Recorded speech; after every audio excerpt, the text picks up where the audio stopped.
bonjour à toutes et à tous, bienvenue sur ce Facebook Live sur le leadership. Alors si vous regardez cette vidéo sur la chaîne YouTube, n'hésitez pas à vous abonner pour être automatiquement mis au courant des prochaines vidéos que je publierai. N'hésitez pas non plus à poster des commentaires, à mettre des questions si vous en avez, que ce soit en live ou a posteriori, en replay sur la chaîne YouTube ou sur mon profil Facebook. Alors, je vais attendre un petit peu que vous arriviez tranquillement.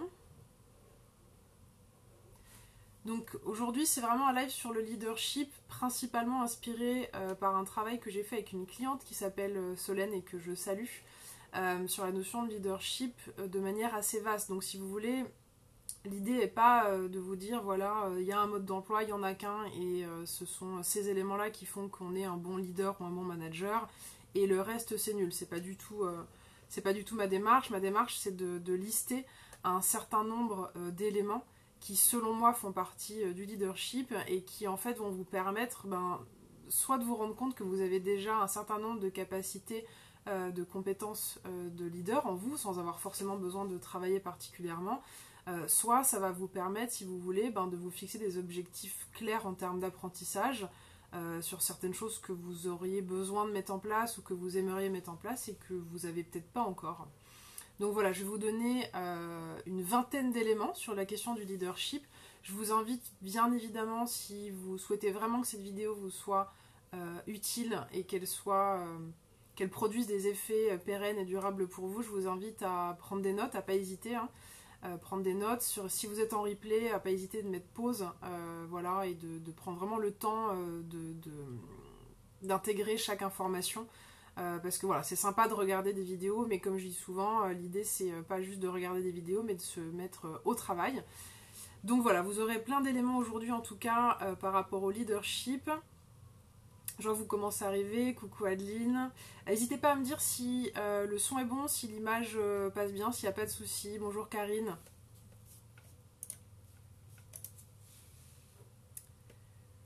Bonjour, bonjour. Je vous laisse me dire juste si c'est bon pour le son et l'image et puis je rentrerai dans le vif du sujet. Ok, super. Impeccable.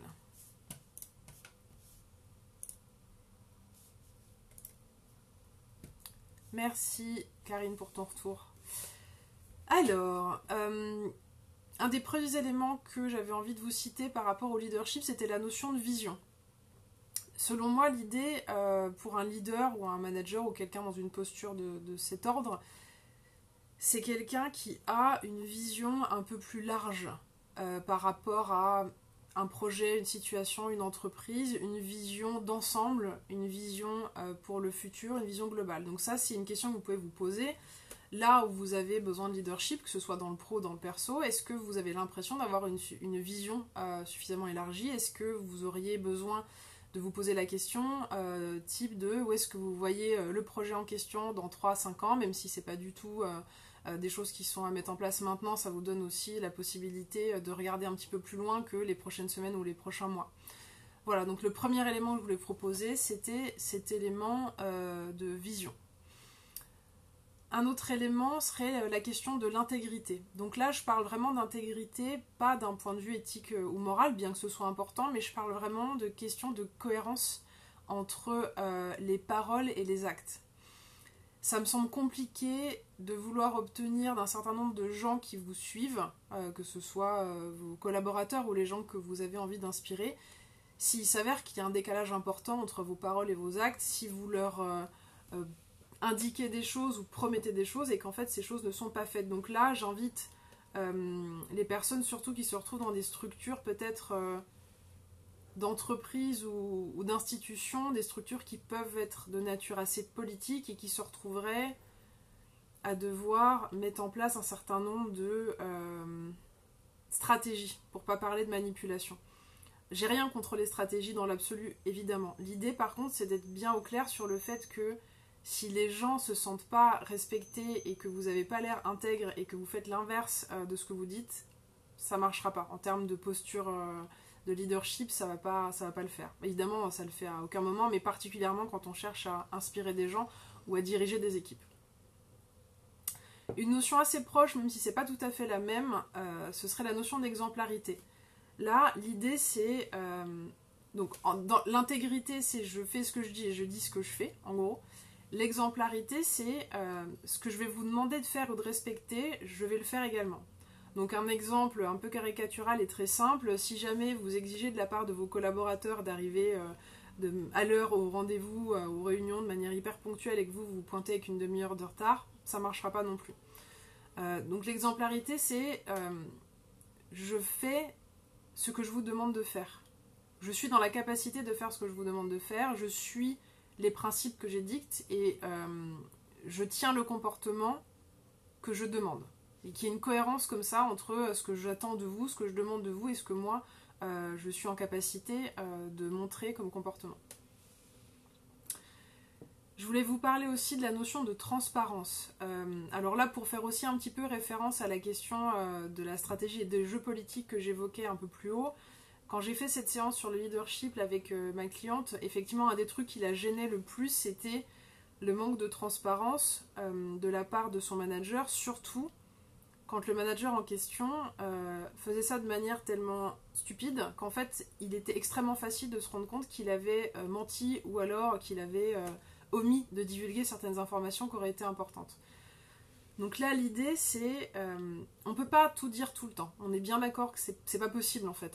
Ni humainement, ni dans le pro, ni dans le privé. Néanmoins, je suis vraiment convaincue qu'un maximum de transparence entre le leader, le manager et ses collaborateurs, c'est vraiment un gage de confiance dans la relation, un gage d'intelligence et un gage d'intégrité. Ça sert à rien de prendre les gens pour des idiots, de croire qu'ils vont pas pouvoir comprendre les tenants les aboutissants de certaines décisions. Selon moi, c'est ce qui fait aussi qu'il y a énormément de désaccords profonds dans les entreprises ou dans les institutions. En fait, les gens se parlent pas. Les gens se disent pas la vérité, se disent pas la réalité de leur point de vue. On peut avoir des points de vue différents et que les deux réalités soient valables. L'idée, c'est d'être dans la capacité, sauf cas exceptionnel, de partager ces informations-là en toute transparence et en toute sincérité. Ça empêche aussi de se retrouver à considérer les gens de manière un petit peu infantilisante. C'est-à-dire, je vous dis pas la vérité parce que je considère que vous n'êtes pas en capacité de la comprendre, vous n'êtes pas en capacité de l'entendre, et en fait ça, c'est jamais bon d'infantiliser les personnes. C'est pas comme ça selon moi, qu'on permet aux gens d'évoluer, de grandir et d'être la meilleure version possible d'eux-mêmes dans un poste donné. La transparence, c'est vraiment pour moi dans une posture d'adulte à adulte, même si on est dans des rapports de hiérarchie, potentiellement, il s'agit de ne pas confondre hiérarchie et rapport parent-enfant. Donc voilà, la notion de transparence, ça me semble important. Également, la notion de loyauté. Alors là, on est sur quelque chose d'un peut-être un peu plus soft skill, quoi, un peu plus humain. Moi, j'ai le souvenir, dans mon ancien travail, donc je travaille dans l'administration pénitentiaire, dans les services d'insertion et de probation, donc c'est les services sociaux. J'ai le souvenir d'une directrice de qui j'avais entendu dire à propos de cette personne que certes elle avait des défauts, il y avait des choses qui étaient plus ou moins bien faites, qu'elle pouvait être un petit peu maladroite ou impulsive, mais que c'était quelqu'un qui était toujours en capacité de protéger, de prendre soin de ses agents. Et c'est vrai que cette femme avait la réputation comme ça d'être, si vous voulez, d'avoir une forme de loyauté envers les gens de son service. Et en fait, ça, je me souviens avoir constaté que quand les gens disaient ça, ils disaient ça avec beaucoup de respect. Je pense que si on veut obtenir le respect des personnes avec lesquelles on travaille ou avec lesquelles on évolue, la loyauté, c'est un élément hyper important. Alors, ça ne veut pas dire protéger quelqu'un à tout prix, même si on sait que cette personne a fait quelque chose de complètement intolérable, hein, c'est pas mon propos. Par contre, d'être dans la capacité de tenir tête, de protéger, de défendre ses agents et ses collaborateurs quand c'est aligné, hein, bien sûr, et quand ça fait sens. La notion de loyauté, c'est quelque chose qui me semble être automatiquement validé et rencontré en face par énormément d'admiration. Dites-moi ce que vous en pensez, si ça vous parle, hein, évidemment, hein, tous les termes que j'utilise, s'il y a des choses qui sont pas claires, dites-moi. Si vous voulez des explications plus détaillées, n'hésitez pas. Pensez aussi à mettre des likes, des petits pouces, que ce soit sur YouTube, sur Facebook. Ça permet que la vidéo soit plus visible. N'hésitez pas aussi évidemment à la partager. Alors, un autre sujet sur la notion de leadership. Alors là, on arrive dans un truc qui est un petit peu, qui est encore un petit peu incompris ou controversé. En fait, j'ai l'impression qu'il y a une version un petit peu old school de ce qui serait la direction d'équipe ou la direction d'entreprise, comme devant être dénué de l'émotionnel, comme devant être quelque chose d'assez froid, d'assez objectif. Et en fait, selon moi, ce serait une erreur, si vous voulez, de croire déjà qu'un être humain peut être non émotionné ou dénué d'émotions. Évidemment, l'idée, c'est de ne pas laisser l'affectif gouverner des décisions professionnelles. Ça peut évidemment poser des problèmes. Mais l'idée, ce serait plutôt de se dire, en tant que leader ou manager, je suis un être humain. J'ai donc des émotions. L'idée, c'est de savoir un minimum se connaître, de savoir comment on fonctionne, d'être dans la possibilité de verbaliser aux gens avec lesquels on travaille. Voilà, moi j'ai besoin de tel type de choses, ou j'ai plutôt tendance à réagir comme ça dans telle situation, pour que les gens sachent aussi comment se positionner par rapport à notre fonctionnement. Et aussi, donc je sais gérer mes émotions, je sais en prendre soin dans la limite de la possibilité en fonction de ce qui se passe. Je prends des temps avant, après le boulot pour gérer un certain nombre de trucs et pouvoir arriver ensuite à mon poste de travail en étant dans un état émotionnel plutôt cool, selon évidemment les circonstances. Mais je suis ok avec ma propre humanité. Je suis au courant que je suis un être humain. Et en fait, c'est ok d'avoir des émotions, d'avoir des jours plus faciles que d'autres. Et donc là, concrètement, ça consisterait à avoir une capacité, par exemple, à dire à ses collaborateurs à un moment donné, en posture de leadership, voilà, en ce moment, je suis en train de traverser quelque chose d'un petit peu compliqué personnellement. Je vais donc peut-être être moins disponible pour vous ces jours-ci, ces temps-ci. Voilà, je vous prie de m'en excuser, je vous prie de prendre ça en compte.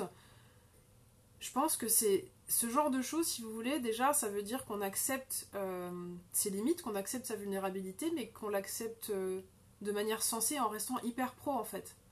Pour moi, c'est professionnel de dire, voilà, je suis dans tel état, j'ai fait, voilà, il m'arrive telle ou telle chose, et c'est vraiment important pour moi que vous sachiez ça pour qu'il n'y ait pas de malentendu. Qu'on sache évidemment que telle ou telle situation va nécessiter peut-être que je prenne un peu plus de temps ou que je la reporte à plus tard et que ça n'a rien à voir avec vous mais que ça a à voir avec quelque chose qui me concerne.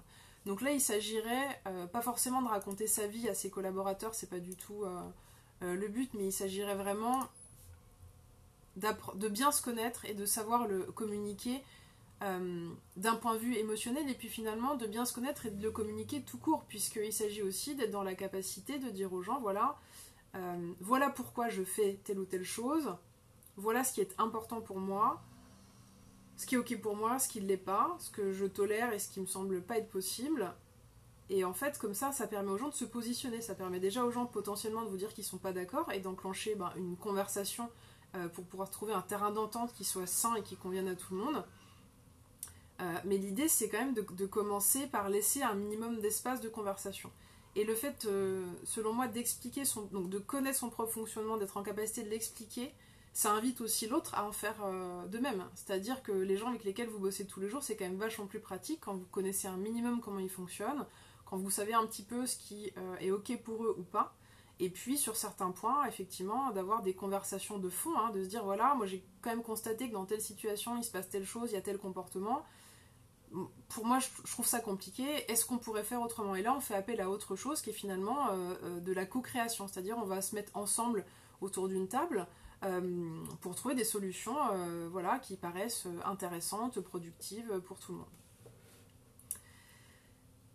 Je continue sur ma liste, mon inventaire de prévers du leadership. Je voulais vous parler aussi de la notion d'empathie juste. Alors, On est aussi vraiment sur cet aspect soft skill qui a été longtemps un petit peu méprisé, qui commence un petit peu à être mieux compris récemment. La posture d'empathie juste, c'est... Alors déjà, ça s'apprend. L'empathie tout court et l'empathie juste, ça s'apprend. C'est aussi une histoire de maturité et d'entraînement. L'idée, c'est vraiment... J'ai quelque chose... j'en ai quelque chose à faire de ce qui arrive aux gens avec lesquels je travaille, mais pas au point que ça m'empêche de dormir. C'est un peu comme ça que je le résume personnellement. L'idée, c'est d'être dans la capacité de se relier aux personnes, d'entendre pas seulement leurs demandes, mais de comprendre aussi un petit peu ce qu'elles vivent, ce qu'elles traversent, sans forcément souffrir avec. Hein. On parle pas de ça, on parle d'être dans la capacité de comprendre et d'accueillir ce que l'autre traverse, ce que l'autre ressent.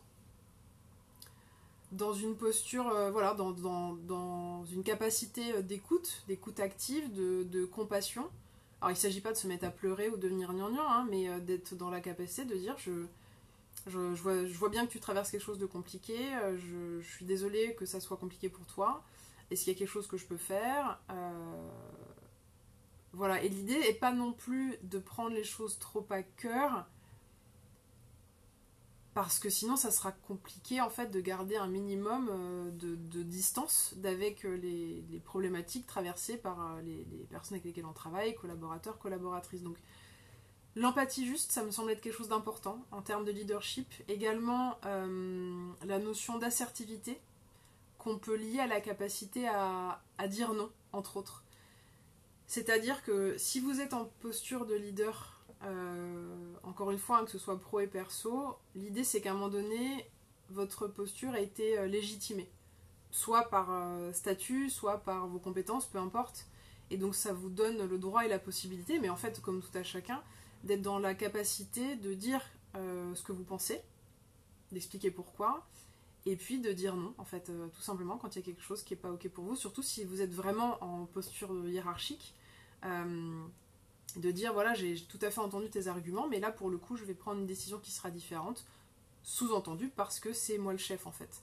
Et l'idée, voilà, c'est de pas croire que c'est forcément un abus d'autorité, mais c'est juste l'utilisation d'une posture ou d'un statut en allant au bout, c'est-à-dire en disant en fait ça c'est d'accord et ça l'est pas. En lien avec ça ou pas, il me semble hyper important quand on travaille son leadership de prendre en compte la notion de diplomatie. Il y a des choses qui seront pas forcément confortables à dire et pas forcément confortables à entendre. L'idée, c'est de voir jusqu'où il est possible d'adoucir ce genre de choses avec la forme. Et donc là, je parle de diplomatie en termes vraiment de technique de communication, de savoir à quel moment il est plus opportun d'aller dire telle chose à telle personne, de ne pas hésiter à demander à la personne si elle est disponible pour avoir une conversation, vraiment d'y mettre les formes. Alors, pour vous donner un exemple concret, ce qui ferait partie de la diplomatie, ce serait quand vous avez besoin de faire un commentaire pas forcément agréable à quelqu'un, une critique négative. On dit souvent, alors ça va peut-être vous paraître artificiel comme ça, mais c'est assez intéressant d'utiliser la technique du sandwich, c'est-à-dire de dire le truc pas agréable entre deux choses agréables. Évidemment, si c'est fait avec des gros sabots, ça va être hyper bizarre, donc là on est quand même sur un niveau de maîtrise de la forme qui a besoin d'être assez subtil, et l'idée c'est aussi d'être un maximum sincère, c'est-à-dire si vous dites des trucs complètement, je sais pas, banals ou un peu faux, en termes de compliments uniquement dans un but de flatterie pour caler un truc nul entre les deux, ça va se savoir. Donc là, il s'agit de faire preuve d'un minimum d'authenticité et de savoir vraiment ce que vous avez besoin de dire et de l'avoir un petit peu préparé et pesé au préalable. Je pense que les talents, la notion de diplomatie est hyper importante quand on est en posture de leadership, de même que la notion de fiabilité. Alors, on retombe un tout petit peu dans tout ce qui est intégrité, assertivité. L'idée c'est les gens vous suivront loin, surtout s'ils savent qu'ils peuvent compter sur vous. Donc ça c'est un travail qui se met en place qui nécessite souvent plus le fait de ne pas vous engager à faire des choses alors que vous n'êtes pas sûr que vous allez pouvoir les faire, parce que c'est là où on a l'impression que les gens sont pas fiables. C'est quand ils disent oui, oui, oui, ou qu'ils disent rien en fait, et que derrière, ils assurent pas.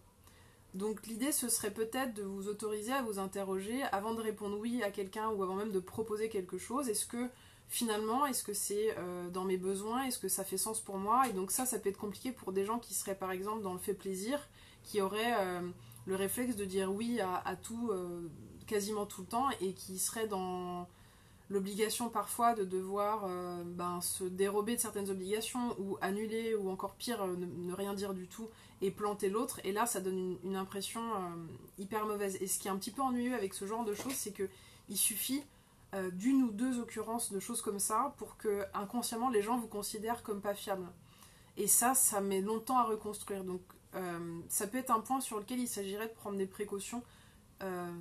Soyez attentifs à ce à quoi vous vous engagez dans les gens auprès de vous, vraiment. Un élément aussi qui peut être vraiment intéressant, c'est la notion d'humilité.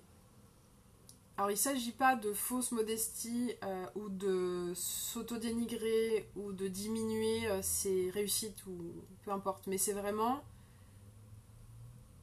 peu importe à quel point vous êtes justement parvenu haut dans la réussite, parvenu loin dans une échelle hiérarchique ou dans le fait de voir la responsabilité d'un grand nombre de personnes ou de projets très importants. L'humilité, pour moi, c'est vraiment garder toujours la capacité d'entendre quand quelqu'un vient vous dire que vous avez fait de la merde, en fait. D'entendre que vous n'aurez pas toujours raison, de peser quand les gens viennent vous faire une critique ou une remarque, de laisser, en fait, l'humilité, pour moi, c'est la capacité à laisser un espace pour entendre autre chose que sa propre opinion ou autre chose que sa propre représentation des choses. Donc c'est pas se flageller encore une fois, ou voilà, c'est vraiment se dire ok, même en sachant tout ce que je sais, même en étant arrivé là où je suis, j'ai certainement encore des choses à apprendre, et peut-être que ça viendra de quelqu'un qui semble en savoir beaucoup moins, ou qui semble comprendre moins bien que moi. Ça consiste aussi à garder l'oreille ouverte à ce que votre environnement peut venir vous suggérer. Il y a des apprentissages à prendre partout, à plein de niveaux.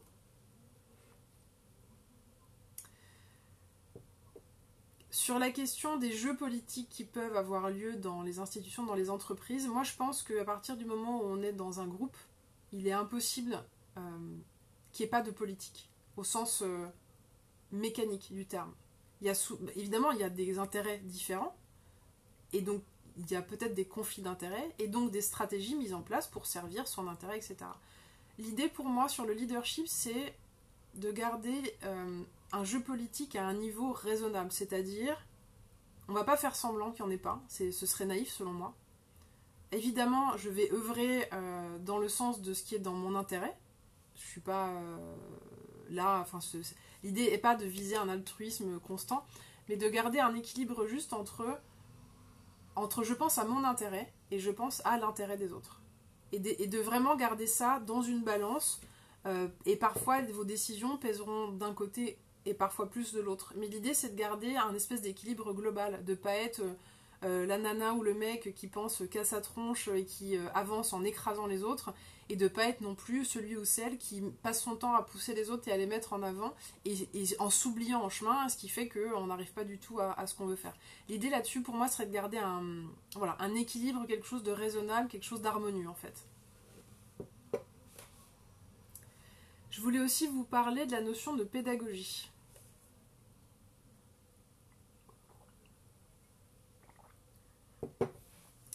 En posture de leadership,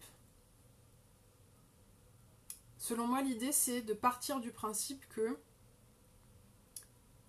c'est à moi de rendre les choses intelligibles. C'est-à-dire que la charge de la responsabilité, de la compréhension du message, elle pèse assez lourd en fait sur le leader, et c'est selon moi à lui ou à elle d'avoir une grande capacité d'adaptation sur la manière dont il ou elle va communiquer, dont il ou elle va faire passer des messages pour qu'ils soient compris par l'autre. C'est-à-dire que si vous avez besoin qu'un collaborateur fasse les choses différemment, ou si vous voyez qu'un collaborateur ne produit pas ce que vous lui avez demandé ou pas de la bonne manière, selon moi, c'est à vous de vous assurer que la demande est suffisamment claire jusqu'à ce que la personne ait compris. Et donc c'est vraiment, je prends la responsabilité de la pédagogie, c'est à moi de trouver, en fait, c'est à moi de créer des moyens de me faire comprendre par les gens qui travaillent pour moi. C'est pas forcément toujours simple, mais voilà, moi il me semble que c'est quelque chose d'important. Et ça fait partie des raisons pour lesquelles c'est pas forcément simple d'être dans cette posture de leadership ou de management, et ça fait aussi, selon moi, partie des raisons pour lesquelles finalement ce sont les postes qui sont mieux payés, c'est parce que c'est potentiellement plus difficile. Donc voilà, la pédagogie, c'est vraiment la responsabilité d'être compris, c'est à moi de trouver les moyens de me faire comprendre par mon interlocuteur ou par mon interlocutrice. Le leadership, c'est aussi savoir faire preuve d'initiative et être dans la capacité de se mettre en action. Voilà, d'être vraiment dans l'idée d'être un moteur en fait, d'être à la source de certaines réflexions, de certains projets. Ça veut pas dire tout faire tout seul hein, et tout porter, c'est pas du tout mon propos, mais c'est vraiment pour moi un des éléments représentatifs d'un leadership potentiel ou d'un leadership avéré, c'est la capacité voilà, à prendre des initiatives, à créer, à lancer en fait, à initier des mouvements, à initier des réflexions, à poser des actions concrètes par rapport au projet qu'on souhaite mettre en place. Le charisme. Alors le charisme, c'est assez vague et assez vaste en fait comme concept, mais c'est souvent un concept qui est lié à la notion de leadership. Alors, je vais pas y passer trop de temps parce que ce serait, si vous voulez, presque une vidéo en elle-même, le charisme, mais en tout cas, ce qui me semble être intéressant, il y a plusieurs éléments. Le premier, ce serait, quelqu'un de charismatique, c'est quelqu'un qui est un minimum bien dans ses pompes. Un minimum parce que l'idée n'est pas d'être parfait. Mais en tout cas, quelqu'un qui serait pas trop dans le syndrome de l'imposteur ou pas trop dans un complexe d'infériorité, mais qui serait pas trop non plus ni dans l'arrogance, ni dans un complexe de supériorité. Donc il y a quelque chose de l'ordre de l'équilibre dans l'estime de soi et dans la confiance en soi, qui serait présent, fort et harmonieux. Et il y a aussi un truc qui me chiffonne un peu, c'est que souvent, les clients et les clientes avec lesquels je travaille ont l'impression que le charisme, c'est quelque chose qui doit forcément correspondre à un type de personnalité. À des gens qui seraient très à l'aise en société, qui seraient très loquaces, des gens... Alors ça peut être des gens grands, des gens beaux, des gens très élégants, des gens qui se voient beaucoup, qu'on entend beaucoup. Alors il y a un type de charisme comme ça qui peut être très, très visible, hein, mais en fait il y a plein d'autres formes de charisme. C'est-à-dire il y a des gens qui peuvent être plus réservés, plus discrets, et il émanera quand même d'eux une certaine force, une certaine énergie. Et en fait l'idée pour moi ce serait de vous inviter à pas vous faire à pas vous créer l'idée qu'il n'y a qu'un seul type de charisme et qu'il n'est pas pour vous et que vous n'êtes pas comme ça et que c'est beaucoup trop éloigné de qui vous êtes et donc vous n'êtes pas charismatique. C'est faux. La question c'est peut-être plutôt de quelle manière est-ce que vous avez envie d'être charismatique, de quelle manière est-ce que vous l'êtes déjà. Donc par charisme on peut entendre le fait d'avoir une certaine capacité d'attraction peut-être auprès des gens qui nous entourent. Je ne parle pas forcément d'un point de vue sexuelle ou érotique, je parle vraiment d'une capacité à ce que les gens aient envie d'entrer en lien avec vous et à ce que les gens voilà, peut-être se rappellent de vous et à faire une impression, mais encore une fois il y a plein de manières de le faire. Et donc quelqu'un qui serait encore une fois réservé et discret peut tout à fait être charismatique. Je trouve que là-dessus, en tout cas de mon point de vue sur ce point-là, on s'est vraiment créé une idée qui me semble un petit peu trop restreinte sur la notion du charisme, et que ça peut être certainement plus vaste que ça. En tout cas, se sentir bien dans ses pompes, hein, ça me semble être vraiment le truc de base, puisque selon moi, plus on se sent bien dans sa peau, quoi, vraiment, plus c'est facile d'être agréablement en lien avec les gens qui nous entourent, puisque finalement il n'y a pas grand chose à perdre et pas grand chose à prouver. Je voulais vous parler également d'élégance relationnelle. En tout cas, un élément de ce que j'appellerais l'élégance relationnelle, c'est sur la question des excuses. C'est-à-dire, on revient un petit peu à l'idée de considérer que même les gens très haut placés ou même les gens très connus ou avec beaucoup de responsabilités restent humains, l'erreur étant donc évidemment une possibilité. Et l'idée, ce serait vraiment de systématiser le fait que quand il y a eu une erreur ou quelque chose de maladroit, de s'excuser systématiquement. Mais pas en n'attendant pas forcément que ce soit un gros truc. Par exemple, ça peut être vraiment quelque chose du type vous faites une réunion avec des gens, vous répondez de manière peut-être un petit peu sèche à quelqu'un, sur le coup vous tiltez pas, puis juste après la réunion vous dites ah oui quand même j'ai peut-être pas été très délicat, très délicate, c'est de prendre une seconde pour aller voir la personne en disant excuse-moi j'ai été un petit peu sec en réunion, c'était pas mon intention, voilà, j'espère que ça t'a pas gêné. Et donc ça peut vous sembler être des détails, mais en fait c'est absolument fondamental dans le relationnel de reconnaître comme ça les maladresses qu'on a pu faire ou les erreurs qu'on a pu faire, même quand c'était pas du tout notre intention. Parce que c'est rarement le cas en fait. Les maladresses comme ça, on a rarement la recherche de blesser quelqu'un. On se rend compte a posteriori que c'était peut-être pas super ajusté, donc là c'est une très belle occasion d'aller montrer un petit peu d'humilité et un petit peu d'élégance en disant voilà désolé, j'ai peut-être pas été top sur ce coup-là, et puis vous verrez bien ce que la personne vous répond. Soit c'est votre perception et en fait elle a rien vu, soit effectivement elle était un peu chiffonnée et ça vous permet de remettre un petit peu les pendules à l'heure et puis peut-être de voir s'il y a des choses à changer dans votre propre comportement. Le dernier élément que je voulais vous partager sur la notion de leadership, il est absolument fondamental. C'est sur la question de la valorisation et du feedback positif. Alors ça, c'est, je crois, à chaque fois que j'ai des coachings de personnes en posture de management, c'est peut-être un des plus gros points qui est à travailler. On est dans une culture en France, on n'est pas trop dans la culture du compliment. C'est quand même pas trop dans les habitudes, enfin ça l'est de plus en plus, mais il y a des milieux dans lesquels ça l'est pas du tout. Où en fait, on va faire tout au long de l'année des remarques sur tout ce qui va pas. Et puis, une fois par an, où on va faire un entretien d'évaluation annuelle, où là, on va dire ah ben, ça c'est bien, ça c'est bien, ça c'est bien, et puis ça a amélioré. Et l'erreur énorme, c'est de croire que l'être humain est en capacité de grandir et d'évoluer avec juste des retours, des critiques négatives. Ça marche pas du tout. Et c'est vraiment un des plus gros trucs à changer selon moi dans notre manière de travailler. Alors là je parle du milieu pro parce qu'on est quand même là-dessus sur le leadership, mais ça vaut pour tout le temps en fait. Selon moi il faudrait 2 fois plus de valorisation que de critiques négatives. Et en fait je saurais même pas évaluer quel est le ratio usuel dans les entreprises classiques, mais je pense que c'est complètement flippant. Ça marche pas du tout de dire à quelqu'un toute l'année ça c'est pas bien, et 1 heure ça a été un excellent travail. C'est trop tard, il s'en fout l'autre, c'est plus son sujet. Donc là-dessus, c'est si vous voulez, neurologiquement, c'est adulte et enfant sur ce point-là, c'est la même chose. Plus vous allez être dans la capacité de valoriser régulièrement, en détail, tout ce que les gens font bien, plus ils vont déjà monter en compétences et ils vont vouloir se démener pour le projet ou se démener pour vous.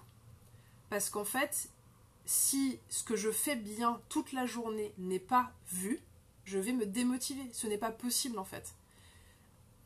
Il y a plusieurs leviers de motivation, on est bien d'accord. Souvent on pense à l'argent. On pense qu'en fait, ce qui va récompenser un travail bien fait, c'est souvent quelque chose de pécuniaire ou de matériel ou des congés. Mais en fait, pas forcément. Alors, si vous voulez savoir quelle est la meilleure manière de remercier quelqu'un, le plus simple, c'est de lui poser la question.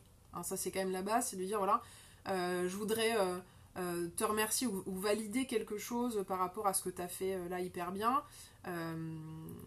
qu'est-ce que tu préférerais? Est-ce que tu préfères, je sais pas moi, une journée de congé? Est-ce que tu préfères une prime? Est-ce que tu préfères machin ou un cadeau?